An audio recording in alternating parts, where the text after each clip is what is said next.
네, 이제 지난주에는 한국조선해양 그리고 이제 삼성중공업에 대해서 좀 한번 자세하게 살펴봤는데요. 이제 오늘은 그 대우조선해양이 쇼크가 나왔던 분기 실적을 좀 간단히 검토를 해보고 이제 이에 더해서 최근에 이 조선업과 관련해서 나오는 엉터리 뉴스들이 좀 있어서 이제 어느 부분이 잘못이 됐는지 그 점에 대해서도 한번 생각을 해보겠습니다. 일단 지금 보시는 거는 그 2021년도 이 대우조선해양이 발표한 이제 반기 보고서인데요. 네, 여기 보시면은 이제 그 2020년의 매출, 그러니까 2020년 2분기의 매출이 이제 1.9조였는데 작년 매출 보면 1조 원으로 매출액이 많이 줄었습니다.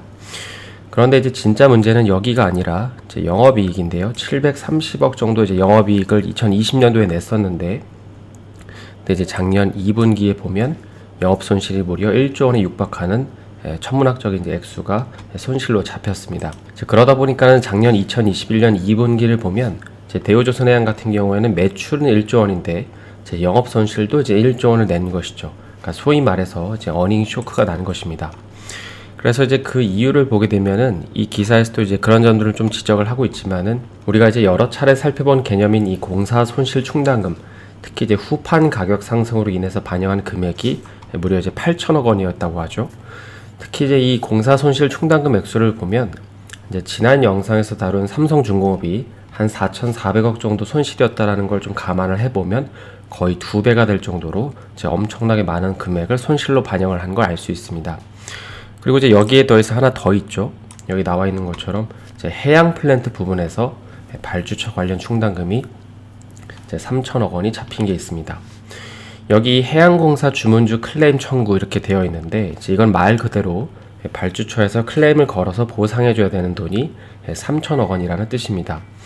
그런데 이제 한편으로 생각을 해보면 이 클레임건 같은 경우에는 크리티컬하지 않았으면 이렇게 충당금이 클 수가 없었는데 무려 이제 3천억 원이나 되는 걸 보면 이제 우리가 뭐 정확하게 이제 그 어떤 저면의 이슈를 알 수는 없지만 전반적으로 이제 질이 좋지 않은 이제 클레임이지 않았냐 이런 걸 이제 우리가 추리할 수 있습니다. 그러다 보니까는 또 이제 대우조선해양이 이제 실적이 발표된 이후에 이 증권사들의 리포트를 좀 보게 되면 이제 대부분 이런 의견들이 좀 지배적이었던 것 같은데요. 먼저 이제 이건 SK증권에서 낸 건데 제목을 너무 많이 훼손된 장부라고 이제 타이틀을 달면서 이제 목표가를 거의 반토막을 내놨습니다. 특히 이제 이 리포트에서 중요한 점으로 언급을 하는 것 중에 하나는 바로 이제 이 부분인데요.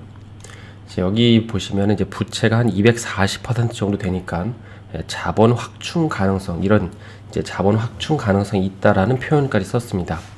그러니까 자본 확충 가능성이라는 거는 이제 쉽게 말해서 그러니까 자본을 확충해야 된다. 그러니까 회사가 돈이 없으니까 증자를 할 가능성이 있다라고 전망을 이제 하는 건데요. 그러니까 SK증권에서 보기에는 이제 회사가 너무 힘들어 보여서 뭐 유상증자 같은 걸 안 할 수가 없다고 보는 것입니다. 그리고 이제 다음으로 그 메리츠증권 같은 경우에는 여기 또 보시면 이제 경쟁사 대비해서 이 후판 가격 인상분을 좀 빡세게 반영을 한 건 알겠는데 해양 플랜트 금액을 저렇게나 많이 설정한 건 이해가 안 간다는 식으로 발표를 했습니다. 특히 이제 여기서도 언급을 하지만 이제 당시에 그 대우조선해양 같은 경우에는 이제 경쟁사 대비 수주 잔고가 80%밖에 안 찼는데 그런데 이제 원가 인상분에 대한 충당금은 경쟁사보다 무려 1.8배 수준으로 반영을 했다는 것입니다.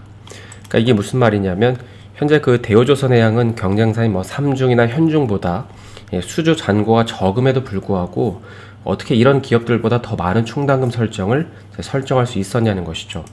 그러니까 가져온 물량은 경쟁사들보다 적은데 배를 더 많이 가져온 회사들보다 어떻게 원재료를 더 비싸게 반영시키는 게 말이 되냐는 것입니다. 그런데 이제 사실 이거는 이 대우조선해양이 조금 오래 투자하신 분들은 알겠지만은 뭐 물론 대우건설도 그렇지만 일반적으로 이 대우 계열사들이 좀 이런 모습을 보이긴 합니다. 그러니까 그도 그럴 게 이제 과거에 이 대우조선해양 같은 경우에는 분식회계가 있었잖아요. 그러니까 그 이후에 이제 이 회계 처리하는 방식이 약간은 좀 까다로워졌는데 이제 그러다 보니까는 대개는 이제 대우 계열사들은 좀 이런 식으로 이제 과하게 잡는 경향이 종종 있습니다.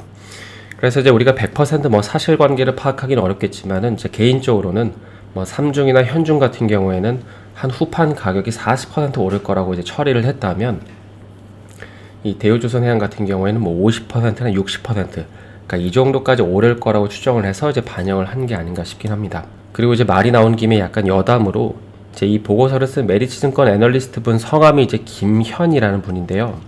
그러니까 이분 같은 경우에는 이제 과거에 그 대우조선해양에서 일을 하다가 이제 직업을 바꿔서 애널리스트가 된 분인데, 이제 아무래도 현업에 있다 보니까는 이제 도움이 되는 내용들이 꽤나 많이 있습니다. 물론 저는 이제 이분과 일면식도 없지만은 그 대우조선해양을 커버하시는 분들 같은 경우에는 이제 이 증권사 그리고 이제 이분의 보고서가 나올 때는 좀 읽어보시는 걸 추천을 드립니다. 하나만 더 볼까요? 이거는 대신증권에서 나온 건데, 지난 몇 년간 이제 너무 저가 수주를 많이 하다 보니까는 매출이 이제 늘어날 수가 없는 상황에서 이제 후판 가격까지 오르니까 이제 일시적으로 고정비가 늘어나는 것으로 보이지만, 이제 이번 분기를 그 계기로 여기 나와 있는 것처럼 이제 본인들이 판단하기에는 이제 바닥은 지난 게 아닌가 이렇게 평가한다는 것입니다.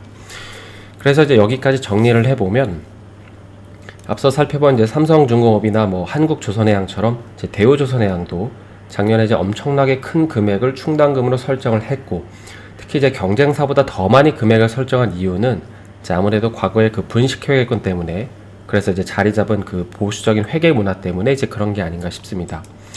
그리고 이제 해양 플랜트 건에 대해서는 뭐 나온 자료가 없어서 조금 더 찾아봐야겠지만은 제 금액만 놓고 보면 최대한 이제 빡세게, 그러니까 끌어올 수 있는 건 다 산정을 해서 계산을 했기 때문에 좀 일시적으로 크게 나온 게 아닌가 싶긴 합니다.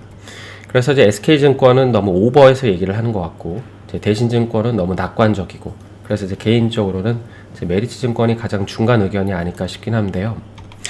그런데 이제 한편으로 최근에 그 나오는 뉴스들을 보면 이제 투자자들을 약간 혼란시키는 엉터리 뉴스들이 좀 너무 많이 있습니다. 특히 이제 그 당시에 그 대우조선해양의 분기 실적이 발표된 이후에, 그러니까 이런 이제 잘못된 기사들로 인해서 이제 투자자들이 이제 오해를 하게 될 수 있는 내용들이 있었는데, 뭐 물론 이제 누가 미리 써놓은 거를 이제 그런 잘못된 원고를 보고 대피를 했거나, 혹은 이제 조선업을 잘 이해하지 못한 상태에서 쓰다 보니까는 좀 이런 기사가 나온 게 아닌가 싶긴 한데요. 이제 여기 보시면 이제 먼저 이 기사의 그 첫 문단인데, 이 후판 가격 급등에 이제 조선 3사가 올 상반기에만 이제 3조 원의 적자를 냈다고 하면서, 이제 그 다음 문장을 보시면 연간 수주 목표를 올 상반기에 조기 달성할 만큼 수주는 풍년이지만 당장 현금 고가는 텅 빈 곳이다. 그러니까 이렇게 이제 얘기를 합니다. 그러니까 이제 현재 후판 가격 급등으로 인해서 이제 본인들이 보유하고 있는, 그러니까 회사가 보유하고 있는 현금 잔고를 다 소진했지만, 앞으로는 이제 수주한 물량을 통해서 다시금 이제 현금을 채워놓을 거라는 식으로 이제 얘기를 하고 있는 거죠. 그럼 이제 이 기사를 보고 투자자들은 이제 어떻게 생각을 할까요? 최근에 이제 후판 가격이 오르면서 비싸게 물건을 사와야 되니까 이제 회사들이 가지고 있는 현금을 다 쓰는 바람에 곳간이 텅텅 비었고, 그래도 이제 수주한 물량이 있으니까 앞으로 이제 좋아지겠구나라고 생각을 합니다. 하나만 더 볼까요? 이제 비슷한 기사인데요. 그러니까 제목에서 이제 언급하는 그 텅텅 비었다라는 논리를 이제 쭉 보게 되면, 이제 후판 가격이 뭐 70만 원에서 110만 원으로 튀었기 때문에, 그러니까 인상된 만큼 통장 잔고, 그러니까 회사의 통장 잔고가 이제 빨리빨리 소진이 됐다는 것입니다. 그러면 어떨까요? 정말 이 말이 맞을까요? 이 현재 조선사들, 그리고 이제 오늘 살펴보는 이 대우조선해양의 현금 고가는 정말로 비어 있는 걸까요? 근데 사실 이게 만약 사실이라면, 그 현재 대우조선해양 같은 경우에는 현금이 없으니까 현금 유동성 위기에 봉착한 거죠. 그러니까 그 말은 이제 당장 증자를 하고 뭐 시비 같은 걸 이제 발행을 해서 돈을 이제 채워놔야 한다는 걸 의미를 합니다. 그래서 이제 보시는 거는 아까 서두에서 살펴본 이 대우조선해양의 지난 2분기 이제 반기 보고서인데요. 객관적으로도 알 수 있듯이 그 작년 반기 기준으로 이제 현금이랑 이제 현금성 자산을 보면 2020년 반기 기준으로는 이제 1.3조 원이었는데 2021년 반기 기준으로는 이제 3천억이 늘어난 1조 6천억 원인 걸 이제 알 수 있죠. 그러니까 3천억 원이 늘어났습니다. 그리고 이제 현금이랑 이제 비슷한 취급을 받는 이 단기 금융 상품 같은 경우에도 2020년에는 한 700억 정도였는데 작년에는 1,400억으로 무려 이제 2배가 늘어났습니다. 뿐만 아니라 이제 조금 더 내려서 여기 이제 영업 활동으로 인한 현금 흐름이라는 걸 또 보면, 그러니까 20년 반기에는 2,800억 적자였는데 작년에는 430억 흑자가 됐죠. 그래서 이제 이런 것들을 보면 앞서 살펴본 이 뉴스랑 이제 이 뉴스들은 이제 틀린 기사입니다. 왜냐하면은 사실 후판 가격이 안 올랐어도 조선사들은 그동안 너무 안 좋았기 때문입니다. 그러니까 후판 가격 때문에 실적이 안 좋은 것처럼 얘기한다는 거는 너무 이제 오버한다는 거죠. 그러니까 이 충당금 개념을 모르기 때문에 이제 이런 식으로 좀 기사를 쓴 게 아닌가 싶긴 한데, 제 일전 영상을 통해서도 뭐 여러 차례 설명을 했지만 이 충당금이라는 거는 지금 나가는 돈이 아니라 이제 앞으로 나갈 돈을 미리 회계적으로 반영을 한 거지 당장 내 계좌에서 돈이 빠져나간 게 아닙니다. 그러니까 이 돈은 당장 내 주머니에서 돈이 빠져나간 게 아니니까 앞서 살펴봤듯이 이제 현금 흐름에는 문제가 생기지 않는 것이죠. 그래서 이제 여러 차례 말씀을 드리지만은 이 조선업에 투자하는 경우에 이 로직을 모르면 이 조선업에 잘못 투자를 하고 계시는 건데요. 그러니까 대부분의 회사들이 처리하는 이제 그런 회계 방식처럼 처리하겠다라고 생각을 하시면 이제 안 된다는 것입니다. 최근에 이제 다른 조선사들도 그렇지만 그 대우조선해양의 주가를 보시면 작년에 이제 상승분을 모두 반납을 하고 이제 이때가 코로나였는데 거의 그 코로나 시점으로 주가가 많이 회귀를 하고 있는 상태입니다. 그래서 이런 걸 보면 약간 너무 과하게 빠진 게 아닌가 싶긴 한데요. 특히 이제 조금 찾아보니까는 매도 주체를 보면 이제 기관도 기관이지만은 이제 외국인이 거의 주도적으로 팔고 있는데 아무리 이제 조선업이 지난 몇 년간 되게 안 좋았고 그리고 뭐 지금 당장 손이 안 나간다고 하더라도 현재 구간은 너무 언더퍼폼한 구간이 아닌가 싶고 근데 또 한편으로 생각을 해보면은 이제 이런 수급들이 나갔다는 거는 반대로 또 들어올 수급들도 많다는 거니까 대체적으로 언급하는 이제 올해 하반기부터는 조금씩 좀 기대를 해봐도 되지 않을까 싶긴 합니다. 그래서 이제 오늘은 간단히 그 대우조선해양의 작년 실적을 좀 살펴보고 또 이제 조선업 뉴스 기사를 볼 때 도움이 되는 이제 한두 가지 점들에 대해서 좀 알아봤는데요. 남은 하루 마감 잘 하시고 저는 내일 다시 인사드리겠습니다. 오늘 영상이 도움이 되셨다면 좋아요와 구독 부탁드립니다.